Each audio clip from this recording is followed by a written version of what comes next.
So today with us on Stool Talk, we're honored to have a special guest. This guest is real special to me because he's been around me for a long time, implementing so much great wisdom, knowledge about life, about sports, and just being a great young man.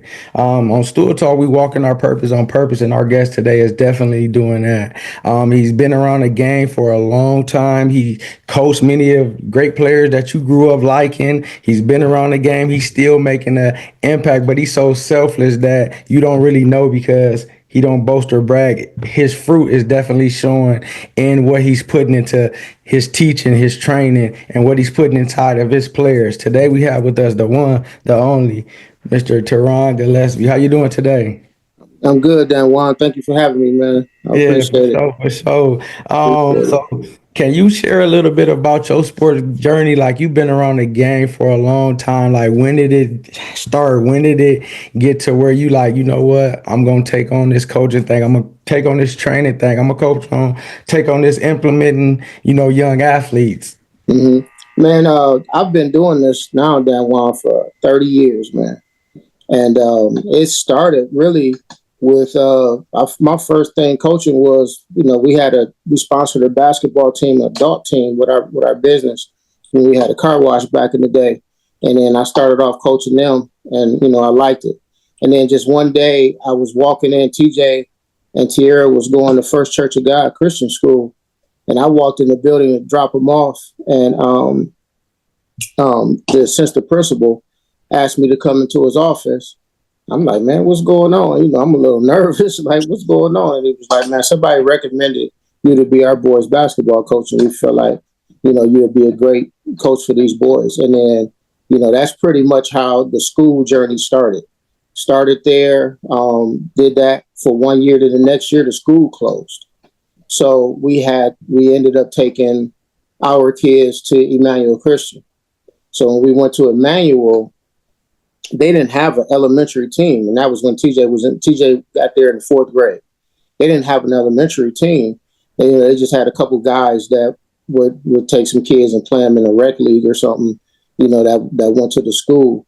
So at that point, because we played in the Cal Christian Athletic League with First Church, then I talked to the principal or the head basketball coach, Dave Renier, at that time. And then, told him what I wanted to do. And then from there started elementary program there. And then, moved up from, coaching fifth and sixth grade to junior high, then ended up being the JV head coach. And then, right after that, Zeb Jackson, senior, came to me, man. St. John's is looking for a freshman coach, man. I talked to him about you. They want you. I'm like, I'm the JV coach here. I don't want to do freshman here. He was like, man, they want you. So Lionel Armstead was going to go over there and do the coaching. I was going to stay at Emmanuel, and then TJ was going to go to St. John's and end up playing for Lionel. At that time, as that was progressing, the Toledo Ice started their pro basketball team. And Lionel ended up making that team, so he couldn't coach. So I'm like, man, St. John's, because Zeb came back a month or so later, 2 months later, like, hey, man, they still talking about you, man. You at least give them an interview. I said, man, okay, let me pray about it. So I want to pray. St. John's historic program, Heinz is a legend. I'm like, man, for a program like this to come at me twice, it got to be something to it. So I prayed about it. And then I went in and did the interview. I called Zeb. He set it up for the interview. I went in, I did the interview. And I remember when it got to the portion of me or, me asking questions or want to know anything, I asked, the only thing I really asked was like, if you decide to go with me, how long would it take for you to let me know? Because I'm already a coach somewhere. I would have to put in a resignation, give them time to find my replacement. And Mr. Heinz said, we got about 4 to 6 more interviews. So I'm thinking sometime next week, probably next Thursday. And this interview was on a Thursday. So a week later, I'm like, all right, fine. So I didn't really ask any more questions. And, I went on about my business. Probably 3 hours later, they called and offered me the job. Wow. So, the rest at that point is history. But even before that, like when you was in school, I was hanging around Earl. We was in the coach's corner thing, you know what I mean? So I'm Yeah. picking up knowledge from Earl. I used to have great conversations with Mr. Williams, the legend. I just had great conversations with the legend, soaked all of that stuff up. But then while I was at Emmanuel, I got introduced in the summer to my first coaches clinic. We went to Bible Baptist College up in Pennsylvania, Scranton, Pennsylvania. Legendary coach Mike Shaw was there at the time, and we was there for a whole week. So we took our team, our JV and varsity team down, and then so while they would be in the mornings doing skill work for 3 hours, all of the coaches was there in coaches clinic. And that first experience at a coaches clinic, I lost my mind. And I've been going to coaches clinics, every chance I get ever since. Yeah. What would you say your coaching style is? I don't know if I have an actual style.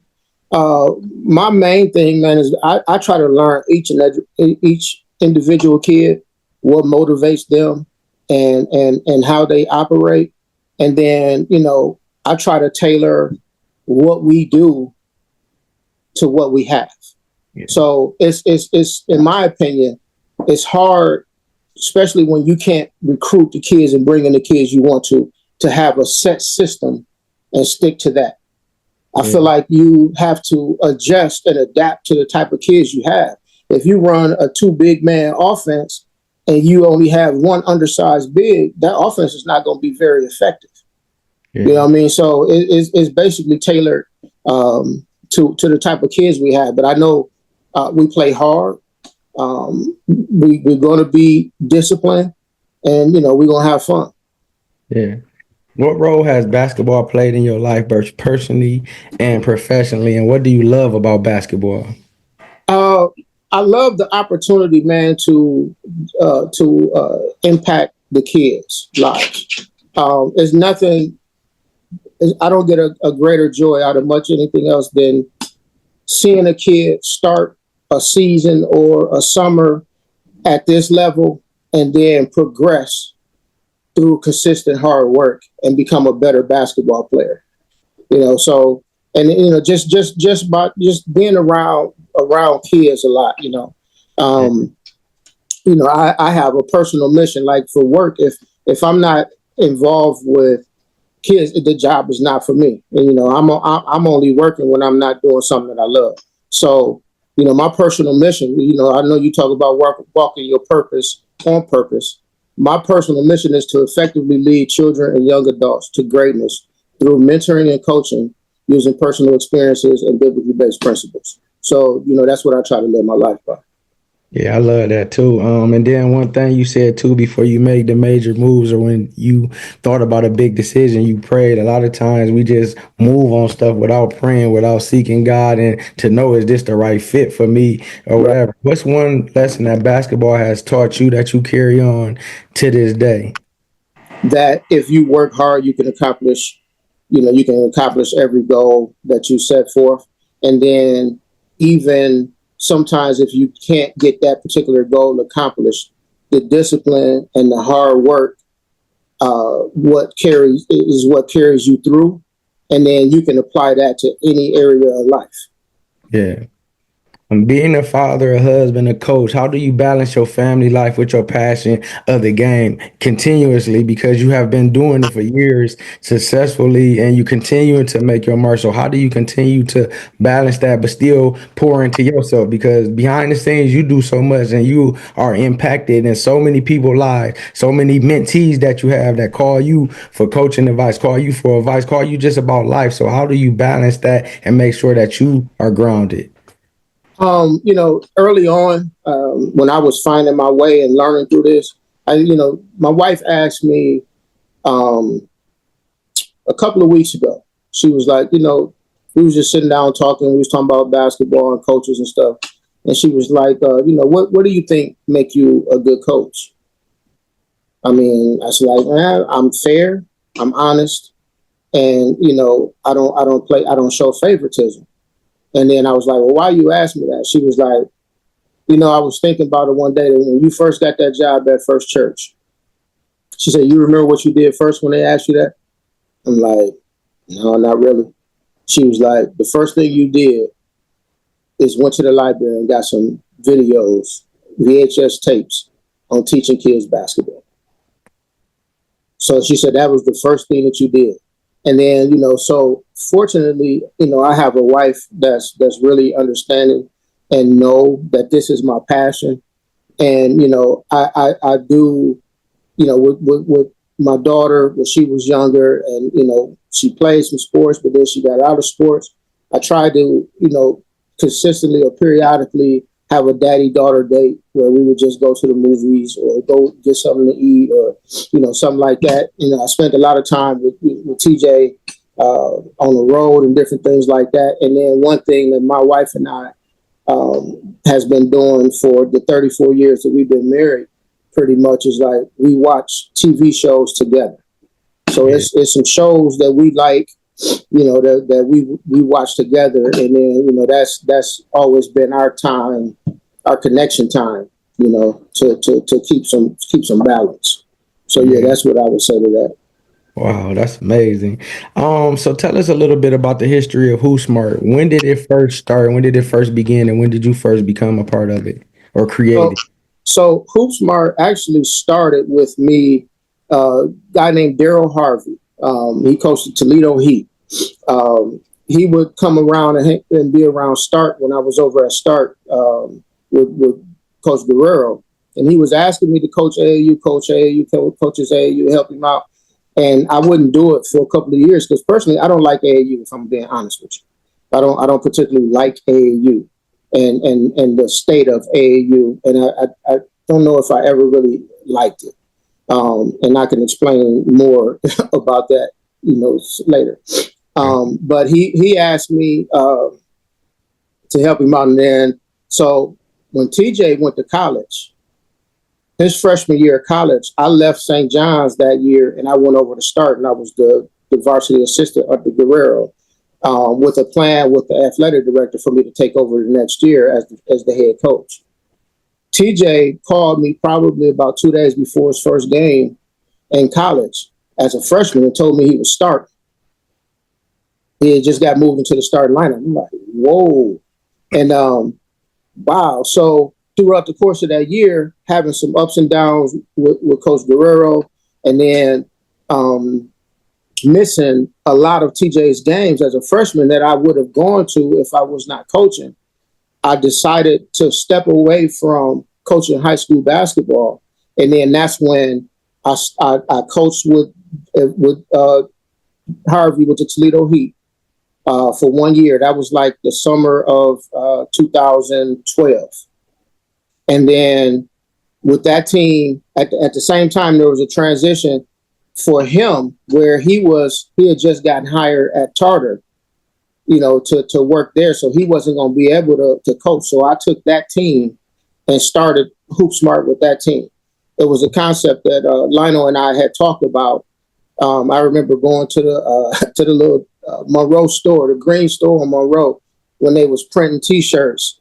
And I had some little $5 T-shirts made one for me, one for Lionel. It just said Hoop Smart or not at all. And gave it to him. We didn't have a team, a vision, or nothing. So, that's process, through the process, that's where that kind of started at. So I started the Hoop Smart team, and then I met through the Toledo Heat, who was working with Daryl, a wonderful lady named Marcy Gilmore.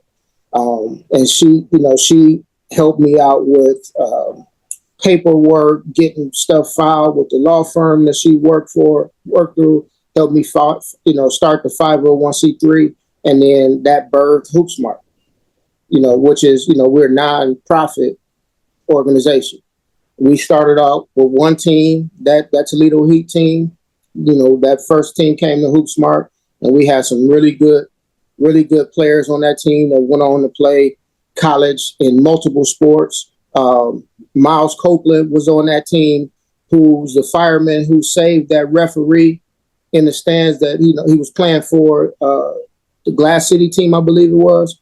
and they was at a game, and the referee passed out on the court, and he administered CPR and saved that guy. He was on that team. So we had some really, really great kids. Maxwell McCormick went on to play football at Cornell, Ivy League school. We had a really good team. And then Keenan Fisher, who was like my right hand in Hoop Smart, he was on that first church team that I coached. He was my foreman on that team that I coached.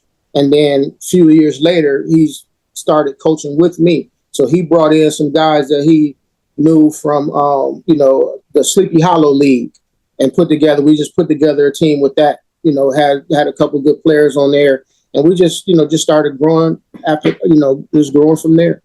Yeah, shout out Keenan Fisher, the Notre Dame assistant, right? Yes, sir. Yes, sir. Oh, he told me, and I got to get him on here too. We're going to make some time. We're going to get it happen. But when we was talking to him, and even after him seeing TJ interview, he had told me that he was under you and, had y'all was coaching together, and told me, because like I said, you don't really be saying a lot of this stuff. So he telling me this like when y'all first started and all this, and I'm like, wow. So I'm like, him being able to learn from you and to be underneath that, he taking it to, where he at. And that's why he the type of coach, the type of, person that he is as well.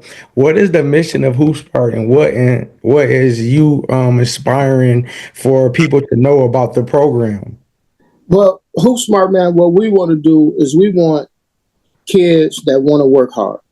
We want players, male and female, that just want to come in and get better.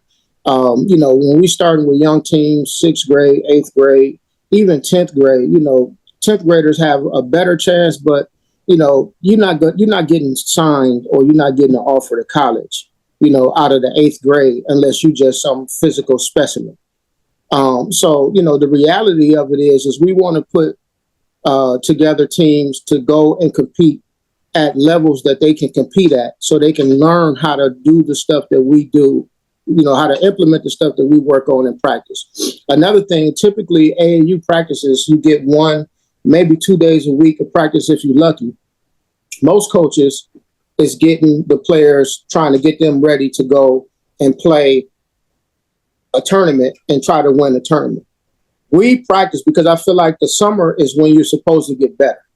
You're supposed to work on your game in the summer, get stronger, work on all your weaknesses and get better in the summer. And then from the summer, you take and learn the stuff that you learn in the summer and implement that to your team, at your high school or your junior high team. So our practices is designed for you to get better.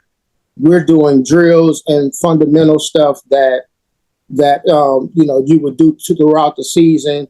A lot of stuff, that I get from college basketball coaches and stuff like that. We implement the type of drills and stuff that will help you be successful, if you decide to continue playing.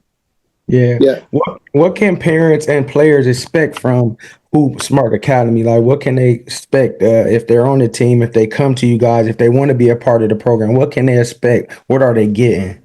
They're going to get a group of people who is willing to pour into their children not only basketball knowledge, but life skill, life lessons, how to be young men and women, how to act when you're in the public, when you're on the road away from home, understanding that if it's your belief, you represent God first, your family, your organization, your school, then yourself.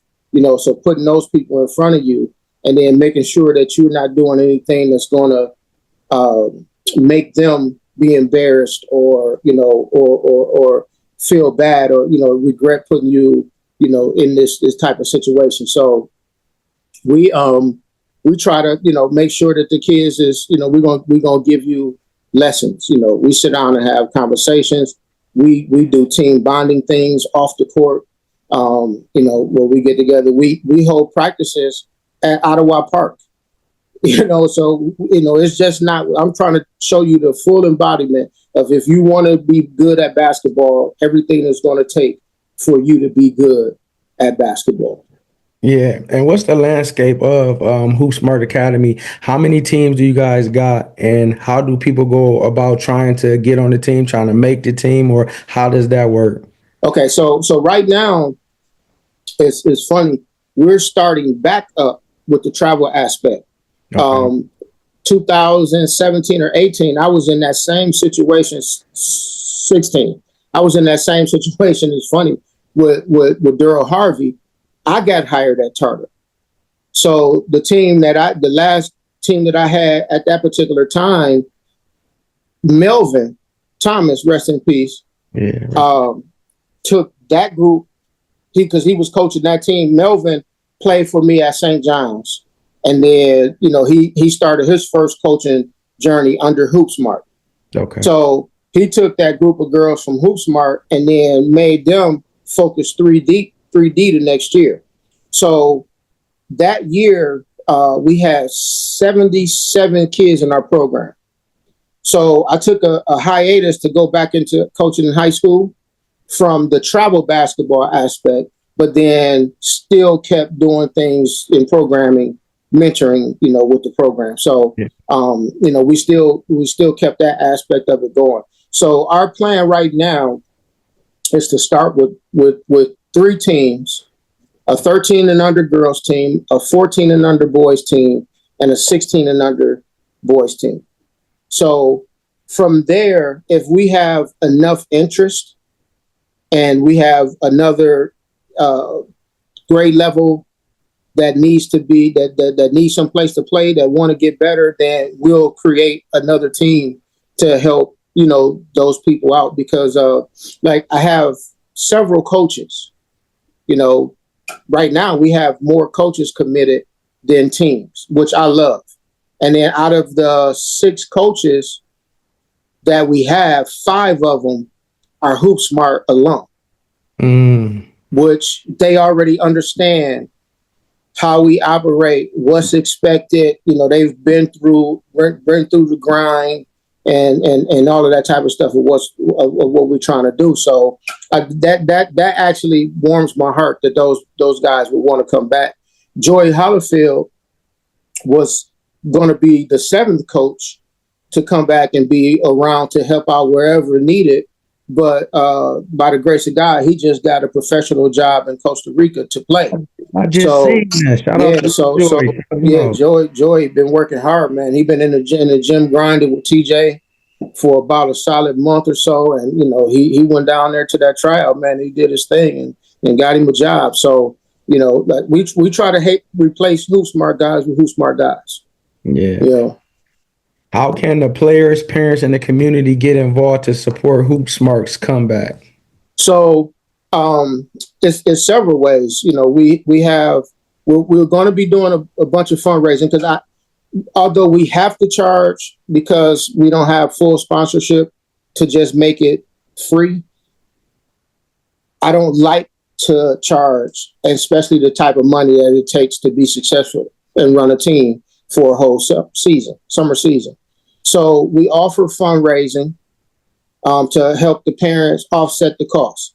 I had a parent that his son was in our program for 3 years. He never paid a penny out of his pocket because he worked the fundraisers, and him and his wife and made all of the money that they needed plus some. Matter of fact, one year they sold so much stuff that they actually donated some of their money, the overage, to another kid to help them out with their fees. Yeah. Because we are a nonprofit, we offer or welcome any donations from businesses that's not, that's tax deductible businesses. They can get tax deductions for their donations. And then we have donation packages. So because we're Hoopsmart, and we try to, the logo is the basketball with the number 1. He got a tassel in his hand. I mean, he has a scroll in his head like a graduation paper and a tassel hat. So we're trying to take hoopers and teach them how to play basketball. Therefore, Hoopsmart. So we've decided to have our sponsorship packages named by degree. So the smallest package is an associate's degree. Then you have a bachelor's degree package. Then you have a master's degree package, and then a doctorate degree package. So, you can, inquire about the different packages, what you get in those packages. We'll put logos on uniforms and T-shirts, all print. Will have all print media will have your your logo on it, your name listed on the back of T-shirts, different things like that. So we have a few different ways that you can help out. If you're interested, and then hopefully you're looking for that tax deduction, that you can get that deduction. Yeah, Go ahead. what's your vision for the Hoop Smart, and how do you plan on making it stand out? So Keenan always posts, because he does a lot of our social media. Did that always for a while. That we set the standard, and like stuff that people are doing now is we was doing in 2012, 2013, and it's starting to catch on. So we're not necessarily trying or seeking to be different. We're just trying to do things the way we do it, and the way that we feel is the right way, and which has been successful. Not that other programs is not successful, not that other programs are not doing it the right way. We just want to come in and make sure that we're doing it our way. And, like I said, we're going to work hard. We're going to be disciplined. We're going to have fun. And although parent may not like it, it's going to be fair. It's going to be fair. We have no problems holding anybody and everybody accountable, even I hope myself accountable. So it's going to be fair. And hopefully the kids is going to have a great time. Yeah, we was talking about AAU for a little bit earlier. What are some of the biggest positive challenge in today's AAU circuit? What's the positives and what's the negatives? Well, the positives is you get a chance to play basketball more than just in the season.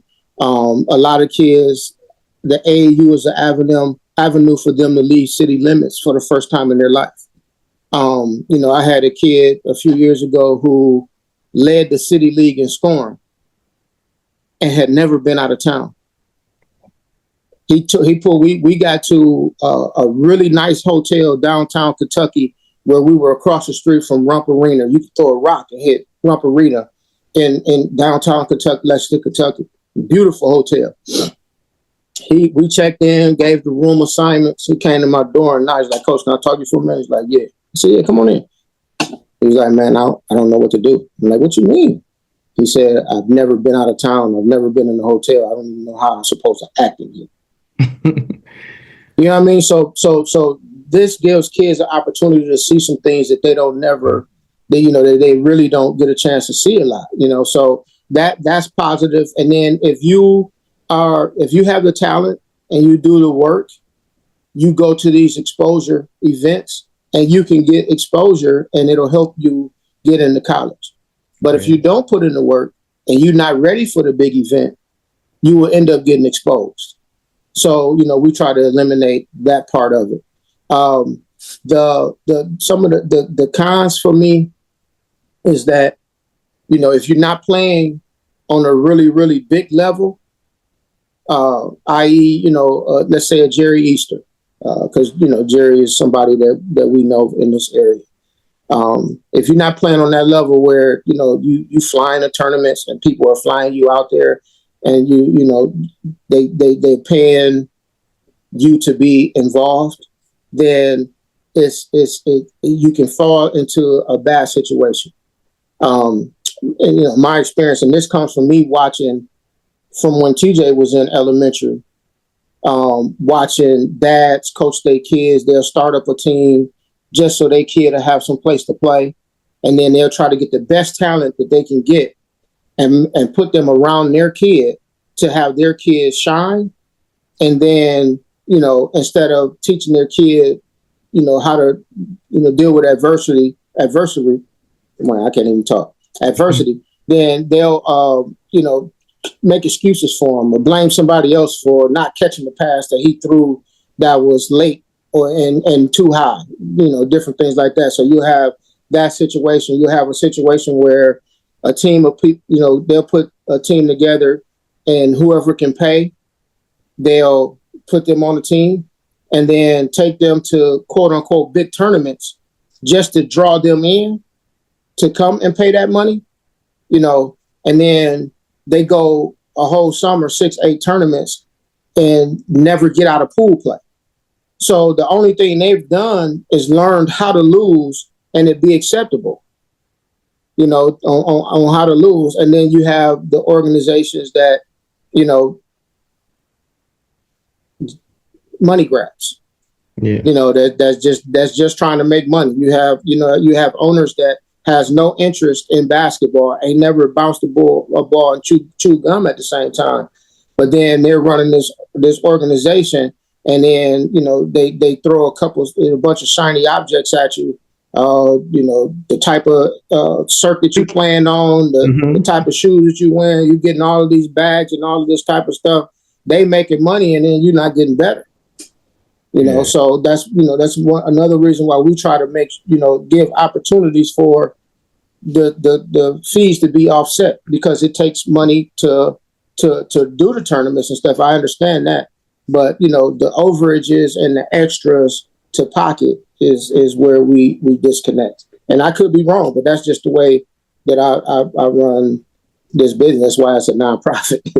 Yeah. And I want you to, before I ask the next question, touch on, for the people that may be watching, their parents and all like that, what's the cons with people picking a lot of the best players to be all on one team, and then their kid not playing and their kid not getting better when he can be playing for a good team, a good program, getting better and playing, versus just with the popular team, like you said, the brands, the shiny objects, and just because all the sweet people was on that. Can you speak on that, for you can give more insight on that, because that is happening a lot of times. They're too stacked and their kids not playing. Next season they digress and they wonder why. Right. So that's tough. A lot of kids will want to go play with their friends and team up and play with their friends on these teams. But, one thing for sure, two things for certain, there's only one basketball. So if you have 8 guys that's used to being the man, who going to be the man? So if you can't, again, learn how the kids operate and then help them learn how to play a role, then there's going to be some confusion. And then, set the tone up front by letting the parents know, like, everybody is responsible for the same fees. So you're not paying for playing time. You're playing for the opportunity. Playing time is earned inside the lines in practice. You know what I mean? So, and then, I will hope that you're at a organization or playing an organization where you trust the people involved and the coaches, that they're going to treat your kid fair no matter what. That, if your kid is not playing, then it's a reason why. Heinzel, my first year at St. John's, the very first parent meeting that I was involved in at St. John's, when Heinzel got a chance to spoke, he said, "Parents, congratulations. You here, that means your son made the team." So there's 2 things that you should ask your kid every day when they come home from school or practice. If they worked hard as they possibly could, and if they had fun. If your kid is not starting, know that it's 5 kids better. If your kid is not in the top 8 or 9 man rotation, just know that there's 8 or 9 players that's better. And then from there, you have to do whatever is possible to encourage your kid to work harder. Go and have a conversation with the coach and find out what you have to do to get more playing time and those type of things. I have a rule since St. John's, because, and I learned it from Heinzel. He'll never talk, or I will never talk to a parent about playing time, because they're not in practice every day. They don't know what's going on. They don't know what we're expected to do. And then everybody always thinks that their kid is the next LeBron, Kobe, Jordan, or that guy. So, it's hard. It's hard to swallow, but sometimes, your kid just really isn't as good as you think they are. Right. Mm-hmm. So in AAU, there's times where we and it's depending on the coach. You can play platoon rotation where you can play 5 guys for 5 minutes, then put 5 more guys in. It's unrealistic, but you can do it. But then there's a normal rotation on most teams. The top 8 players is the guys that's going to play the most.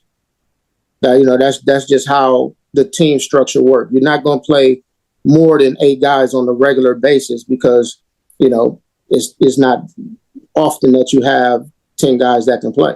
Last year at Southview, I had 10 guys that could play, and it was difficult. It was difficult, So I feel like, you should pick an organization where you trust that your kid is going to get better, that they're going to learn how to play the game and how to succeed in life. That's what I feel like. You should pick an organization for that, and then trust your decision. Yeah. Trust your decision. Yeah. How can people follow and stay connected with Hoop Smart? So we have a Facebook Hoop Smart page. Then Instagram I think it's at Hoop Smart. We're working on a new website now. It's been a little bit of discussion if we need one, if we don't need one, So we're working through that. And then my contact information, I can give that out. I believe I sent you a flyer or something. Maybe that could be posted, and it has the tryout information on it for next Saturday. And it has, my contact information. And then I can always be emailed at hoopsmartbasketballacademy@gmail.com. It's long, but it'll get to me. Yeah. Who was the toughest player you ever coached against or with? Coached against? Toughest player? At St. John's, man, Heinzel believed in non-conference teams that you play are teams that get you ready for the tournaments. And then, I think one that sticks out in my mind is Delvon Rowe, who played at Lakewood St. Edwards, and then ended up playing college ball at North Carolina. No. I'm sorry, Michigan State. So we went to St. Ed's to play them. We're on the way to the game, and we're listening to Michigan State play somebody on the radio. By the time tip-off started, Tom Izzo was in the front row. And Lakewood is a couple hours from here, and he was in Michigan. They got there. Yeah. North Carolina had a representative there. Tommy Amaker, who was the coach at Michigan at that particular time, was there, and Delvon was a 6'9" lefty that was just hard to deal with. Raymar Morgan, he played at Camp McKinley. We played against them in the state Final Four at St. John's, and 6'8" wing guy that was just a pistol, I had a chance, a great opportunity, man, to play against some really good kids, but then had a chance to be around some good kids. Mark Loving, coaching against Nigel, and even the big football player at Whitmer. We done been through some players. That little Timmy Hosfeld at Southview back when oh my goodness, him and Sean Joplin were animals. So we played against some really good kids. Zeb Jackson was coaching Lil Zeb, who's at VCU now.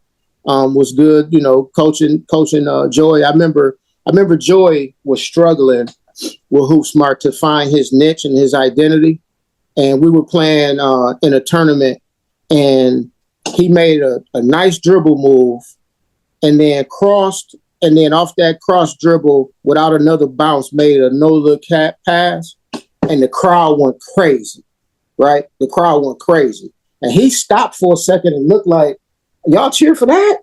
So then he got so hyped up, he sat down and locked up the ball handler and got a steal and scored off of that.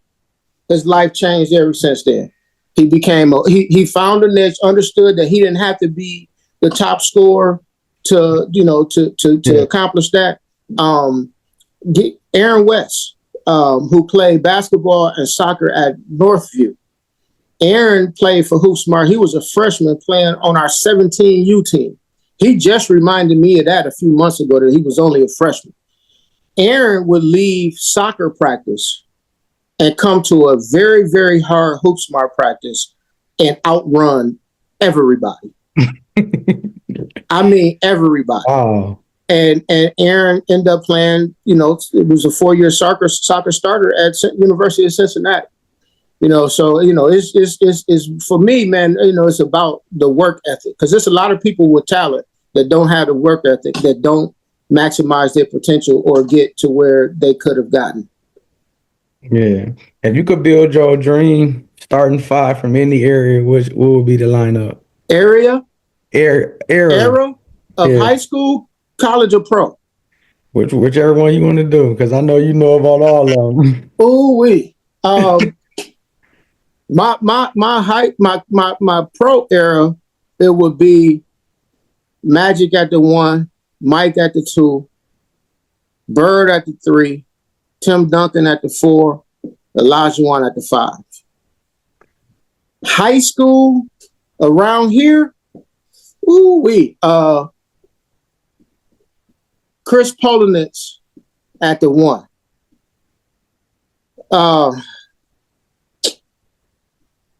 Jim Jackson at the 2.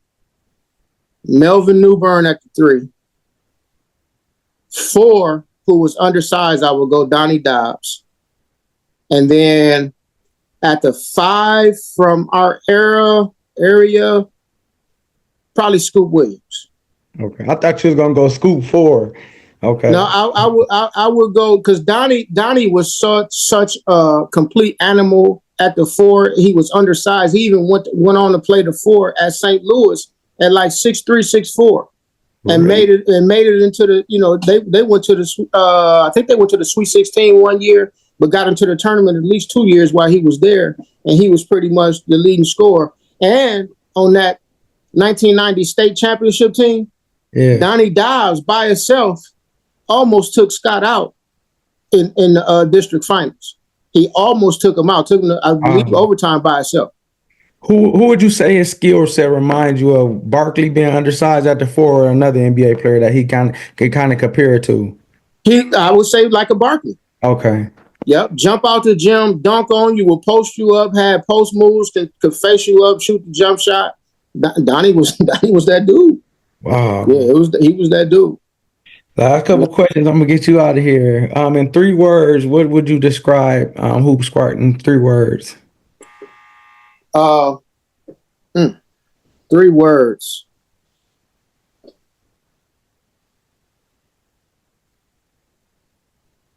Discipline, fair, consistent. Yeah. Off the top of my head, but I think that was a good question. I like that. Whatever comes to your heart, can you speak something positive to these young athletes that can help them? Man, right now, whatever your craft is, whatever you do, you have to put in the work. You cannot cheat the work. It's a lot of debate and a lot of discussions about who's the GOAT in the NBA, whether it be LeBron, whether it be Jordan, whether it be Kobe, that type of thing. And one thing for sure, 2 things for certain.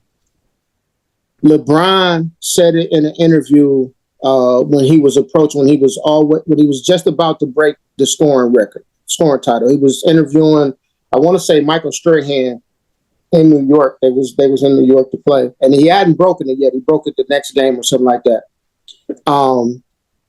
He said the truest thing that I ever heard him say. He said that throughout this whole process, I never cheated the game.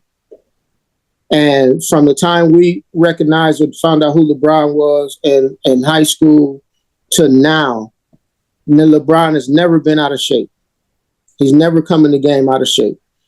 He spends at least $3 million a year on his body, with his diet, trainers, making sure that he's eating the right way, that he's putting in the work and that type of thing to get better. And that's why you can still play at 20 plus years, because he never cheated his body. He never cheated the game. He always put the work in. So whatever you're doing, man, you have to do everything that you can do to be the best at it. Like I used to tell TJ, he third, fourth grade, TJ had a push-up, sit-up routine that he would do every night before he go to bed. And a lot of times I was working nights, didn't know that he was doing it, but his mom would tell me sometimes that she would have to make him go to bed, or she would hear him and she sneak upstairs thinking she about to catch him doing something, and he doing push-ups, that type of thing. So, if you have a guy, say you and I are on the same team, and I know, Dan Juan, that you do 100 sit-ups, 100 push-ups every night, and you average 10 more points than me and probably 6 more minutes played. If I go and do 100 push-ups and 100 sit-ups every night, how will I ever catch you? How will I ever surpass you? You've heard, I won't ever be able to close the gap. And then, this will be the last thing I can say on it. Jason Williams, former Duke player, played in the NBA, an analyst now. He tells a story about a time when they were playing in LA. I forget which team he was playing for. He was playing in LA, and he went to the Staples Center, I think it was at the time, to get a workout in. He scheduled the workout because they got to schedule the times to go in there. He scheduled a workout to go in there and work out. He gets to the gym. Kobe is already in there, and he said Kobe was going hard, sweating. This is game day. This is the morning of the game. He's sweating, full sweat, everything. So he said he watched him for a few minutes, and then he went to the other end, and he started getting his workout on. So he worked out, he said, for about an hour and a half or so. Kobe's still in there. Mm. He gets dressed and leave. Kobe hasn't slowed down yet. So he like, man, this dude crazy. He said after the game, Kobe dropped like 44 or 46 on him that night. And he asked Kobe, he's like, man, I just want to know how long were you in the gym? He's like, I left about an hour or so after you left, something like that. And then he said, well, that's a lot for the game day. He said, I want you to know that you would never outwork me. I want you to know I stayed in there longer, so you would know that you would never outwork me. And he put up 40 something that night. Wow. You got if you want to be successful, you gotta do the work. You gotta do the work. And I wanted you to speak on this for we close too, about social media, the rise of social media and the player development. What are the cons for a lot of the young players with social media and allowing it to distract them, and even with the development of their games? Social media can be good if used the right way. I don't think that social media was started for what has become now. It wasn't intended to be that. But it's so much information out there. Like if you want to get better, you have through Instagram and stuff like that, you have access to videos and workouts and training routines and methods, dieting information and stuff like that, because we never take our diet. Some of the best basketball players you see around here, around the area or across the world, eat McDonald's 4 or 5 times a week. And, it's just not good for your body. So, you can find a whole bunch of stuff through social media, but then you have to be disciplined with social media. If you're going to be on there, set yourself a time limit, or make sure that everything is done first. TJ, I tell you, I always told him, you'll have more opportunity to do the things that you want to do if you do the things that you're supposed to do first. So, you got homework. Before you do anything else, knock that homework out. If you have some chores that need to get done, get them chores knocked out. And then, set yourself a timer. And then, maybe be on social media. You got to split that time up, especially during the season. You don't have that long because you got to add practice, into your school day. Split that time up. You might have to share a little bit of time with your girlfriend, pop on the social media or something. Go in there and find what you want or what you're looking for, but don't gossip. Don't put your business out there. You don't have to let everybody know where you at, how much money you got, and you know what you wearing, because you know that brings on the type of attention that you may not expect or be ready for. You know, so use it for what it is. It's a great way to connect with people, you know, family members and stuff like that that's out of town. You know, you can use it for stuff like that. But, you know, keep your business in house, you know, in between, you know, you and whoever the person is that you're dealing with. And you know, just use it for the positive things that it could be used for. Yeah. Yeah. We thank you. We're spotlighting you, or spotlighting Who Smart Basketball Academy. Continue to do great work. We pray that God continues to pour into you, for you can pour into the youth. Even Yeah. these young athletes, may He give you all the desires of His heart. You have everything inside you that you need to pour Appreciate into them and to be great. And you know, we just pray elevation for Who Smart. We pray it. Yeah. faith for Who Smart. We pray that the financial increases start coming for your program, for the players, that God will meet all of your needs.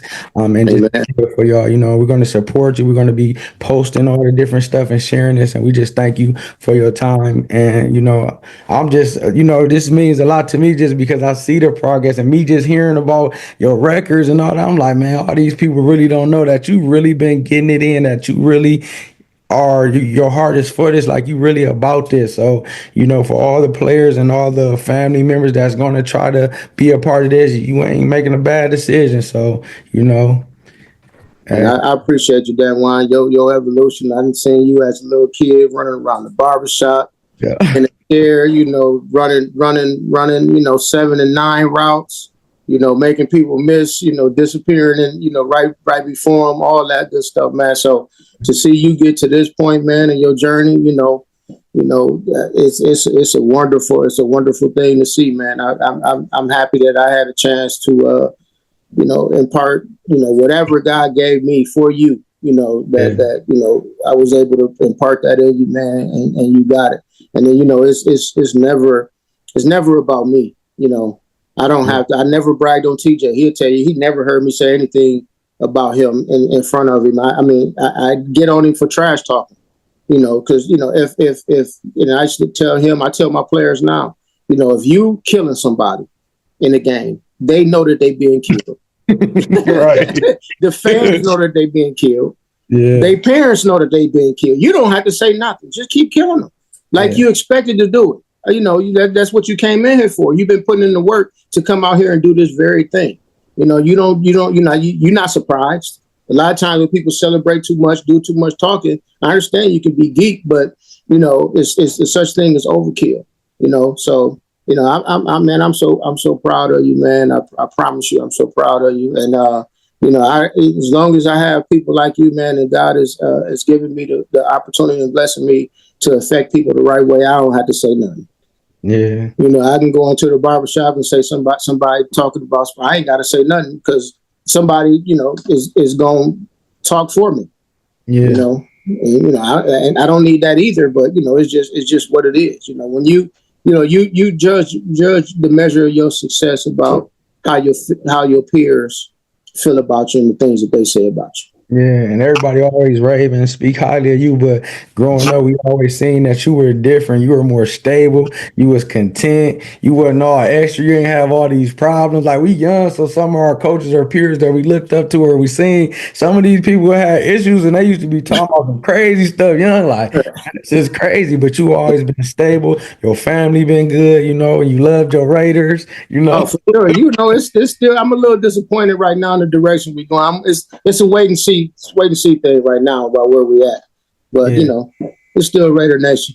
Yeah, connect me to that soccer guy too, man. I love to interview him too. Oh, Aaron. Yes. Yeah. So he one of the ones. He'll be coming back coaching in Who Smart this year. Yep. Yeah, I because definitely hook that up. He coaching at Northview now. he at Northview. Yeah. Matter of fact, you remember Coach West from Libby? Yeah. That's his son. Tom Really? West with the coach with Basin. Yeah, that's his son. Yeah. Oh, wow. Yeah, because I got soccer people, little young people that I interviewed, the other soccer players, and I saying that to them. Animal. Him and his brother Alec is coming to coach with us this year. Alec plays soccer also, and I believe they're coaching soccer at Woodward because their dad is the head girls basketball coach. Mom is the athletic director. over at Wilbur. So they coaching soccer over at Wilbur too.